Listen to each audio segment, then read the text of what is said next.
हमारे घर में ऐसे बहुत सारे आइटम होते हैं जो हमारे आंखों के सामने तो रहते हैं, बट हमें पता नहीं चलता है कि वो एक वेस्ट आइटम है जो हमारा ऑर्गेनाइजेशन तो बिगाड़ते ही बिगाड़ते हैं, प्लस हमारे घर को एक मेसी लुक देने में भी काफी ज्यादा हेल्प करता है। आज की इस वीडियो में मैं आपके साथ शेयर करने वाली हूँ कुछ ऐसी चीजें जो आपके घर पे जरूरी होंगे, लेकिन अगर आप उससे हटा दे तो आपका घर हर वक्त ऑर्गेनाइज नजर आएगा। तो चलिए बिना देरी करते हुए आज का बहुत ही ज़्यादा इंटरेस्टिंग सा वीडियो हम स्टार्ट करते हैं। Let's start. सबसे पहले मैं आई हूँ अपने ड्रेसिंग एरिया की तरफ। यहाँ पर अगर आप नज़र दौड़ाए तो आपको बहुत सारे ऐसी चीज़ मिलेंगे जो कम्प्लीटली वेस्ट है या उनका आपके घर में कोई भी यूज़ नहीं है। कुछ प्रोडक्ट कॉस्मेटिक ऐसे होते हैं जो एक्सपायरी हो जाते हैं। चलिए उन्हें वन बाय वन करके मैं आपको दिखाती हूँ। सबसे पहले मैंने आप लोगों को एक कंसीलर दिखाया जो पूरी तरीके से खराब हो चुका था। इसके पीछे वाले साइड में कुछ मटेरियल है इसलिए मैंने इसे रखा है, लेकिन ये वाला शेड मैं यूज नहीं करती हूँ तो इसका यूज मेरे लिए आई थिंक नहीं है, इसे हटा देना ही बेस्ट होगा। सेकंड, इस तरीके के बेबी क्रीम हो जाते हैं या जिसका आपने नया बॉटल निकाल लिया है और पुराने पैकेट को या बॉटल को फेंकना आप भूल गए हैं, उसे आप अपने ड्रेसिंग एरिया से एज सुन एज पॉसिबल हटा दे। तो आते हैं अपने कॉस्मेटिक की तरफ। तो हम लेडीज़ के पास कोई लिपस्टिक का एक सेट तो रहता नहीं है, बहुत सारे सेट्स रहते हैं। उन्हें वन बाय वन करके आप चेक कीजिए, अगर वो सही है उसे डेफिनेटली अपने ड्रेसिंग एरिया में जगह दे। और ये वाला आइनर मुझे दिख रहा था ये खाली हो चुका है पूरी तरीके से, लेकिन जब मैंने इसे चेक किया तो इसमें मटेरियल अभी तक है।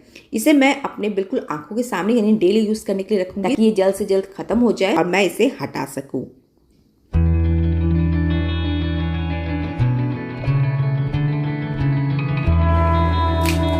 अब मैं आ गई हूँ कुछ अपने इयररिंग्स की तरफ।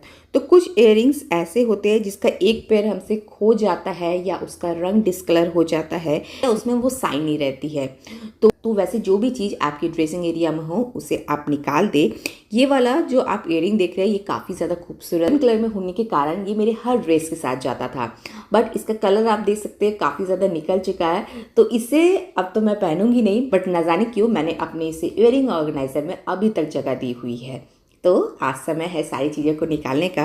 ये सारी चीज़ मैं इसलिए कर रही हूँ कि मुझे अपने ट्रांसफ़र के लिए पैकिंग करनी है, अपने ड्रेसिंग एरिया को पूरी तरीके से साफ़ करना है। तो बैंगल्स वगैरह भी काफ़ी ज़्यादा हो जाते हैं। बैंगल्स को फेंकने की बजाय आप इसका बहुत अच्छा DIY बना सकते हैं। ये मैंने अपने पुराने बैंगल्स से बनाया था, इसमें मैं अपने डेली में यूज़ आने वाले सारे इयररिंग्स वगैरह को रखती हूँ। और यस, नेल पॉलिश को भी चेक करना ना भूलें। बहुत सारे नेल पेंट ऐसे होते हैं जो सूख जाते हैं लेकिन फिर भी हम उसे फेंकते नहीं हैं। तो सारी चीज़ों का आप बिल्कुल आज डिक्लटर करें। लेकिन कुछ चीज़ें ऐसी होती है जो हम देख के खरीद लेते हैं। मेरे साथ भी हुआ। ये वाला जो क्रीम था ये मैंने किसी से सुना था, किसी ने मुझे रिकमेंड किया था, सो मैंने खरीद लिया, लेकिन आई थिंक एक बारी भी इसे नहीं लगाया है। तो अब तो इसकी एक्सपायरी डेट भी नज़दीक है तो इसे हटाना ही सबसे ज़्यादा बेस्ट होगा। इयररिंग्स के स्टोन गिर जाते हैं, हम उसे नहीं पहनते हैं, तो एक बारी अपने ड्रेसिंग एरिया में नज़र दौड़ाइए। आपको बहुत सारी वहाँ पर ऐसी चीज़ें मिलेंगी जो आप यूज़ नहीं करते हैं लेकिन आपने उसे अभी तक रखा हुआ है।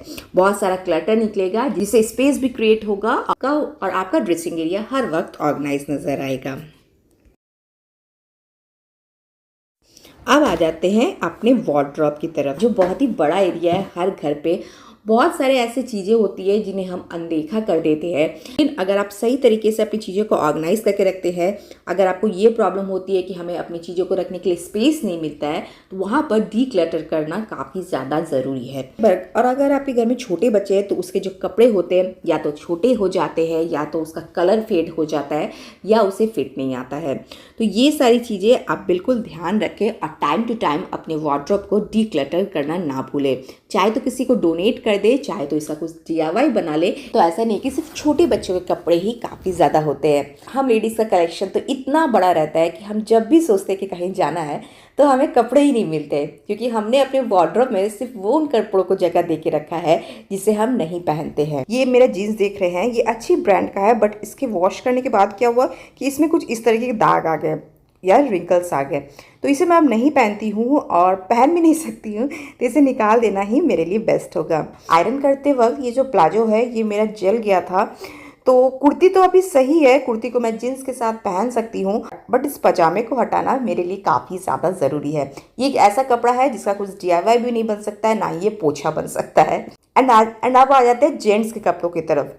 तो जेंट्स के कपड़ों में एक कॉमन प्रॉब्लम होती है कि ना तो वो फटता है, ना वो छोटा होता है। बस प्रॉब्लम ये आती है कि उसके कलर फेड हो जाते हैं, या तो कॉलर से या तो हाथों से। तो अपने वार्डरोब में जब आपने हाथ लगाया ही है तो हर सेक्शन को एक बारी ज़रूर चेक करें, बच्चों के, बड़ों के, जेंट्स के, और जो चीज़ आपके लिए यूज़फुल नहीं है उसे आप ज़रूर निकालें। सेम यही चीज़ अपने एसेसरीज़ के साथ भी करें। जैसे कोई पर्स हो जाता है, ये वाला पर्स आप मेरा देख सकते हैं, ये अगर मैं बाहर लेके जाऊं तो कभी भी खुल सकता है और फिर वहाँ पर एम्बैरेसमेंट। इससे बेटर ये है कि इसे मैं अपने वार्डरोब से निकाल दूं। एक और पर्स था जिसका शेप बिगड़ चुका था, तो यहाँ पर मैंने, आप देख सकते हैं कि बहुत सारी चीज़ों को बाहर निकाला है। अगर आप घर शिफ्ट कर रहे हैं या आपका ट्रांसफ़र हो रहा है तो उसकी बस एक ही अच्छी चीज़ होती है कि आपके घर से कचरा निकल जाता है। आप जो भी अनयूज्ड आइटम होता है वो बिल्कुल आपके घर से निकल जाता है और आपके नए घर में किसी भी तरह की वेस्ट आइटम के लिए जगह नहीं रहती है। मॉनसून का सीज़न था तो जब मैंने आरव और अपना रेनकोट निकाला तो देखा कि आरव के रेनकोट में इस तरीके के ब्लैक स्पॉट आ गए, जिसे हम लोकल भाषा में चित्ती लगना कहते हैं। तो और जब इसे आरव को पहनाया तो ये छोटा भी हो चुका था। तो मॉनसून का सीज़न है, किसी को डोनेट कर देंगे। तो सेम यही हाल हमारे बेड स्टोरेज के साथ भी होता है। जितना भी घर का कचरा होता है, जो भी चीज़ हम यूज़ नहीं करते हैं उसे हम अपने बेड स्टोरेज में रख देते हैं। और जब मैंने अपने बेड स्टोरेज को खोला तो बहुत सारे ऐसे आइटम निकले जो मैंने अपने पिछले वाले घर से लेके आया था और उसकी पैकेजिंग भी नहीं खुली थी। यानी 2 साल में मैंने इस आइटम को देखा भी नहीं किया है और अब मैंने सोचा कि इसे मैं नए घर लेके नहीं जाऊँगी। बेसिकली ये चेयर है, ये वुडन का चेयर है जो हल्का सा टूट गया था। सोचा था ठीक करा लूँगी किसी कारपेंटर को देखे, बट जब ये चीज़ 2 साल में नहीं हुई तो आई थिंक ये आगे भी नहीं होगी। यहाँ ही मैं इसे किसी को दे दूँगी या किसी कारपेंटर को इसे दे के कुछ पैसे ले लूँगी। अब आ जाते हैं अपने किचन की तरफ। किचन भी एक ऐसा जगह है जहाँ पर आपको बहुत सारी ऐसी चीज़ें लिखेंगी जो हम बस खरीद लेते हैं और उसे यूज़ बिल्कुल भी नहीं करते हैं। और कुछ चीज़ें खराब हो जाती है और उसे लगातार ही यूज़ करते हैं। पहली चीज़ों को देखते हैं तो ये है स्टेनर, टूट चुका है, प्लास्टिक की थी, काफ़ी ज़्यादा गंदी भी हो चुकी है। मैंने कई बार इसे साफ़ करने की कोशिश की बट ये साफ़ नहीं हुआ, तो अब मैं इसे फेंक रही हूँ। और इस तरह के वुडन स्पैचुला हम बहुत बारी खरीद के मार्केट से लाते हैं जब कोई मेला लगता है या कोई एग्जीबिशन लगता है, बट आई थिंक इससे हम यूज़ नहीं करते हैं।